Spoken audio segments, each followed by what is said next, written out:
Slovenská edícia najčítanejšieho magazínu na svete dnes oslavuje svoje 4. narodeniny. Čaká nás teda poriadna party a mnoho známych osobností. Poďte oslavovať spolu s nami.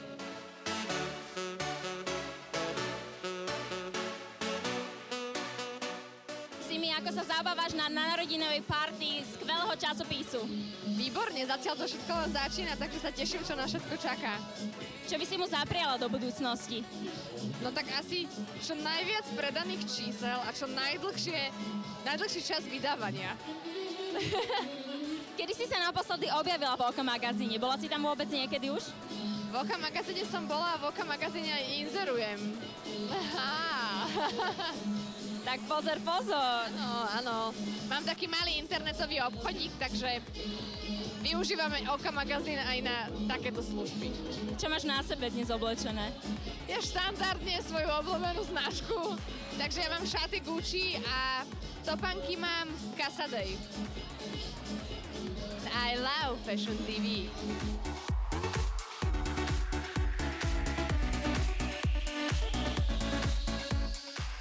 Maj, ty si zažila aj minuloročnú narodenovú party tohto magazínu. Vieš to porovnať s dnešnou? Tak zažila som aj minuloročnú, bola výborná. Tak tento rok sa to ešte len začína, práve sme prišli, hudba hrá, sú tu fajn ľudia, takže I love OK magazín a also I love Fashion TV. Čo by si im zaželala do budúcnosti? Nech sa im darí stále viac a viac, OK magazín je veľmi úspešný po celom svete, je to v podstate britský magazín, takže nech sa im darí tak ako v Británii.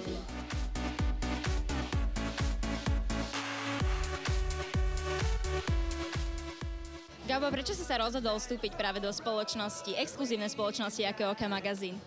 OK magazín, nakoľko je po celom svete a mne sa strašne ľúbi tento časopis, tak som sa rozhodol, že kúpim tento časopis pre Slovensko. Otvorili sme Slovensko pred rok a pol. Teraz sme spustili v Českej republike redakciu v marci tomto roku, takže už v podstate skoro tam budeme 3/4 roka. A je to časopis o celebritách, je to časopis o ženách, je to časopis to, čo sa mne páči a ja rád robím také. Ako sa mu zatiaľ darí na československom trhu? Zatiaľ sa darí výborne, takže to je samozrejme. Takže čakáme, ja si myslím, že sme až veľmi dobre vyrazili, lebo našli sme tam naozaj taký priestor, trošku by som povedal, takú dieru na trhu, alebo tie celebritné časopisy tam neboli. Skôr tam bol bulvár a my sme prichádzali niečom iným, takže boli sme veľmi milo privítaní a celebrity, či už miestne nás veľmi vítajú, takže v tomto to bolo dobré. Čo si ty osobne želáš a praješ pre OK magazín? Tak pre OK magazín želám, tak dúfam, že to bude niekoľko desiatok rokov a ja si myslím, že to bude veľmi, hlavne veľa čitateľov, aby sme sa im páčili, čitateľom. OK magazín, Love Fashion TV.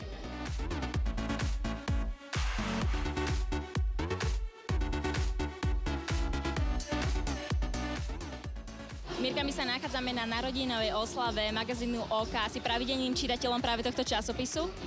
Pravidelným síce úplne nie, pretože nemám moc čas čítať časopisy pri mojom malom synčekovi, ale vždy, keď sa k nemu dostanem, tak si rada prelistujem, lebo majú peknú tlač. A ako sa má synček? Synček sa má úžasne, tento týždeň mu vybrali taký prístroj z telička, ktorý tam mal a nás tak trošku znepokojoval, takže sme šťastní, že do nového roku ide s čistým teličkom a dúfajme, že už na veky vekov a bola to posledná operácia. Táto aplikácia ma strašne zaujíma. Prosím ťa, prezrad nám, odkiaľ je, čo to je? Tak toto vyrobila moja kamarátka Zuzka, ktorá to odkopírovala z jedného amerického klipu a veľmi som jej za to vďačná, lebo je to taký jedinečný kúsok a jeden jediný. Vyzerá strašne sexy, nech ti to naďalej zostane. Ďakujem.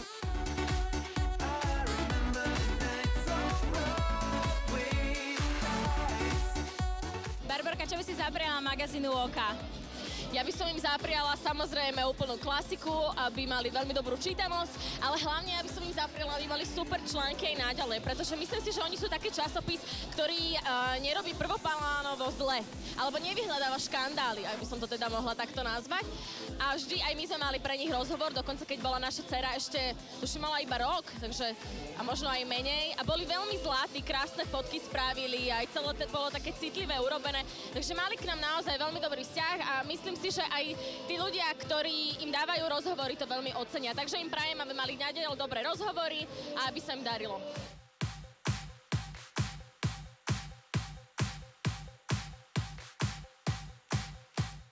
Denny, ty si minulý rok tento krásny event moderovala, dnes si tu ako host. Čo je pre teba lepšie?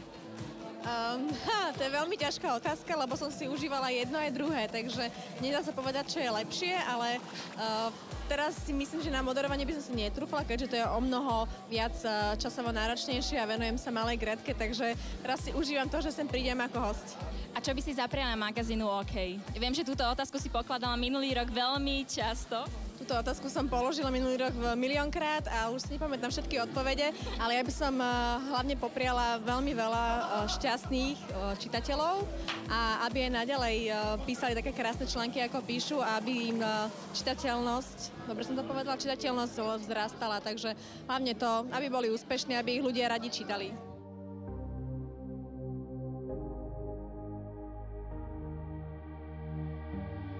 Mirko, rada ťa vidím po dlhom čase. Ako sa mi máš? Ahoj Janka, mám sa výborne. Ďakujem. A ty? Výborne, ale chceme počuť o teba, čo máš nové, ako sa ti darí a na čom teraz robíš a spolupracuješ. Vieš čo, darí sa mi aj dobré, aj zlé.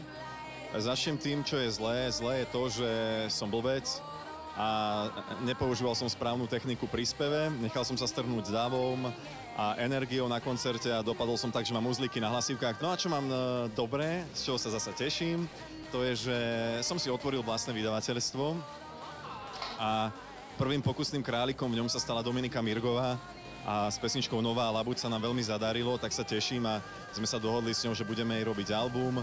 Takisto svoj vlastný single chystám na február, čiže točí sa to okolo hudby celé a to mi vždycky robilo tak najväčšiu radosť v živote.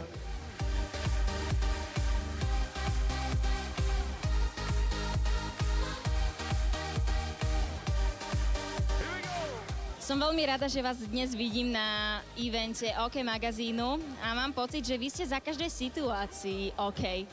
My sme OK úplne vždy. Clem OK all the time? Ja si to zase nemyslím, že sme OK úplne vždy.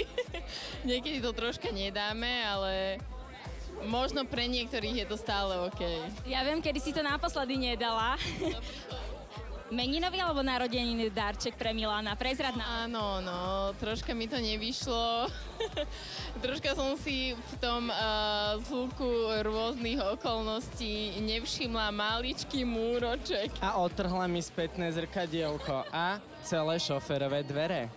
Vôbec to nebolo celé šoférové dvere, bol to taký jemný škrabanček. Aj som mu to opisovala, že to je jemný škrabanček. Ste nedávno otvorili úžasný obchod na Panskej. Ako sa vám darí? Tak na naše prekvapenie veľmi dobre. Čakali sme, že oslovíme skôr takú mladšiu generáciu, ale chodia aj staršie generácie. Môžem povedať staršie pani. A veľmi nás to teší, že majú záujem a že nás tu podporí. Takže ďakujeme všetkým, ktorí nás podporujú. Veľmi si to vážime. A vážime si aj veľmi priaznivé odozvy. A tak. Milan, čo majú staršie pani radi na vašej móde? Staršie pani, nemyslím si, že nikdy nie sú staršie. Proste majú radi, že možno v našom oblečení opäť tak omladnú a proste zvýrazníme všetko to dievčenské, čo v nich je, čo je v každej žene. We love Fashion TV!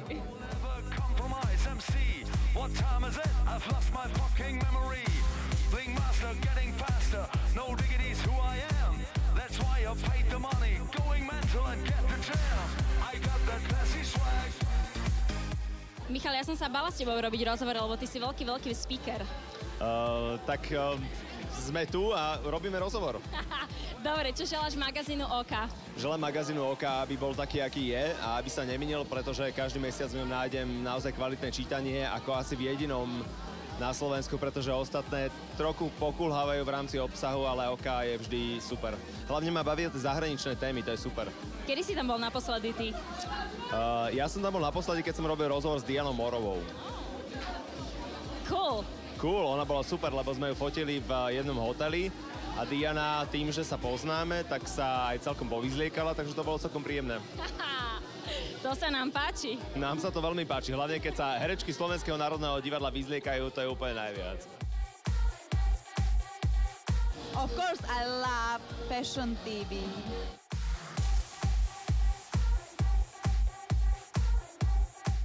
Narodeninová party magazínu OK sa skutočne vydarila. My im z Fashion TV želáme veľa úspechov a samozrejme